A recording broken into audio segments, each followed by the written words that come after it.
We are less than 60 days away from the election that will determine the balance of power on the Wisconsin Supreme Court. We plan on bringing you continuous coverage of this important race between now and the election on April 1st. Tonight, we'll introduce you to the conservative in this race, Brad Schimel. Schimel is currently a Waukesha County Circuit Court judge, but has previously served as the Wisconsin Attorney General, and before that, he was the Waukesha County District Attorney. Here and Now senior political reporter Zach Schultz sat down with Brad Schimel at a diner in Waukesha. Let's start with your judicial philosophy. Can you explain how you approach things from the bench? You know, officially in the legal world, we say that a person with my philosophy is an originalist, meaning you go back to how the Constitution was written at the time with the intent of the founders when they wrote it. That's complicated language. I'll tell you that my philosophy basically is that I approach my role as a judge with great humility. I respect the separation of powers, that the legislature sets the laws, not the judge. I approach it with humility, too, toward the litigants that appear in front of my court.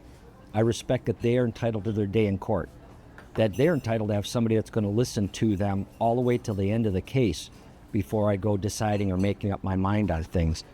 So I think that wraps up my judicial philosophy, how I view this. So how do you approach something like precedent? Because obviously in federal and state cases, we've seen a lot of precedents being overturned in recent years. Well, as a circuit court judge, I respect precedent. I don't have the authority to decide the Supreme Court got it wrong on a case. As a Supreme Court justice, we have to overturn precedent only very rarely and very carefully.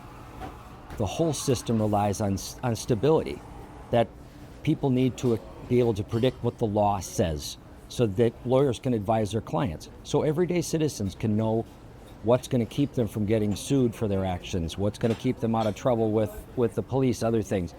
So you have to have that stability. So we should have great respect for precedent. We should only rarely and only in extraordinary circumstances be overturning it. So what do you think about the Wisconsin Supreme Court with their drop boxes decision or the redistricting decision and the most recent iteration of the court overturning those old cases? Well, you know, I read the original case from a little over 2 years ago now. I read the decision in this case. I did look at some of the briefing as well. I would have sided with the dissent in the recent decision. I think they got it right that the legislature created two ways to vote early absentee. One is put it in the U.S. mailbox, which is essentially a drop box. You know, the whole argument was that we're making it too hard for people who don't work regular jobs, that can't get to the polling place early to drop off their ballot. You can put it in a U.S. mailbox, and that's a secure, safe way to mail in your ballot. Or you can bring it to your clerk in person. I think that the majority got it wrong on that one. So how do you square your approach to precedent with the Dobbs decision? Because obviously that at the federal level was a pretty big overturning of precedent. Yep. That was a very old precedent, too, and it was established. The United States Supreme Court recognized that abortion isn't in the United States Constitution. There's no reference to it anywhere. Therefore, the decision belongs with the people. And that's where they returned it. And it can create a messy situation, I guess, where each state is going to have their own set of rules based upon what the voters in that state want. Mississippi and California are going to have two very different perspectives on abortion. But that's the way the Constitution intended it. If it's not in the U.S. Constitution, it belongs to the people and the states. And that's what they recognized. That was it'd been a long time that the Roe decision was in place, but the United States Supreme Court 3 years ago almost now considered that precedent and decided it wasn't valid. So in 2023, Janet Protasiewicz kind of set a new territory in terms of talking about personal values, saying those were separate from how she intended to rule or how she would rule in a case. Did that reset the public expectations again for what it should sound like to hear someone running for the Supreme Court? I think when she said the maps are rigged, referring to the legislative districting maps, that wasn't talking about a personal value. That was stating a legal opinion and a judgment. But Well, the Judicial Ethics Commission looked at it and said nothing offensive about it. And I guess we have to live with that. It's worth noting that decisions by the Judicial Ethics Commission are driven by the majority on the Wisconsin Supreme Court. That means the majority on the Wisconsin Supreme Court would have wanted to punish one of their own, and they just didn't want to. But this isn't acceptable. Imagine this. If you went to a Brewer game and you bought your $17 beer, but you sat down and the umpire comes out, not in the black they're supposed to wear, but a Cardinals jersey. You're not buying another beer because you know how this game's going to end. The Cardinals fan in the stands might feel good about that for the moment, but what they're just witnessing is the death of baseball, right? And now you can always, with baseball, move on to another sport. If we've got people on the Supreme Court that can't set their personal opinions aside and are wearing the jersey of a team, then our justice system doesn't survive, and we don't have any other sport to go to, so to speak. It's not acceptable. And just judges and candidates for office shouldn't be talking about how they're going to rule on cases, period.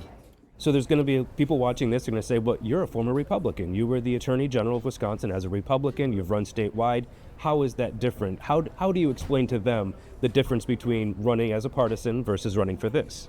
Well, first off, all of my prior roles were as a prosecutor in the Waukesha DA's office, and I was a DA as a Republican in Waukesha County for that, and Attorney General as a Republican. Both of those roles, you don't make law. You enforce the law the way someone else made it or wrote it. And the same thing in my role as a judge. But I've set those partisan things aside every single day on the bench. It's worth noting, my opponent also has a partisan history. She was chief legal counsel for Governor Jim Doyle. It doesn't get any more partisan than being in that role. Short of being the governor, you're the next most partisan person in that office. Both of us have partisan histories, and it's kind of fraudulent to suggest that just because I officially ran as a Republican, I'm the only one with that kind of a history. So there is a history of former partisan office holders being on the Supreme Court. Justice Prosser was there. He explained to me the difference between being a judicial conservative and a political conservative. Okay. Do you agree with his definitions there? Absolutely. Being a political conservative means ascribing to certain policy values. As a judicial conservative, it's a philosophy, like you asked me about earlier. And a judicial conservative believes that the courts should be restrained. When they're looking at a law, you interpret it the way the legislature wrote it, and you don't try to change it into some other form. The opposite is judicial activism, or being a judicial liberal, where they believe that the court's role is to change the law into a form that they think is best. And that's the difference between those judicial conservative and judicial liberal, but very different than the political conservative and liberal. Judge Schimmel, thanks for your time. Thank you.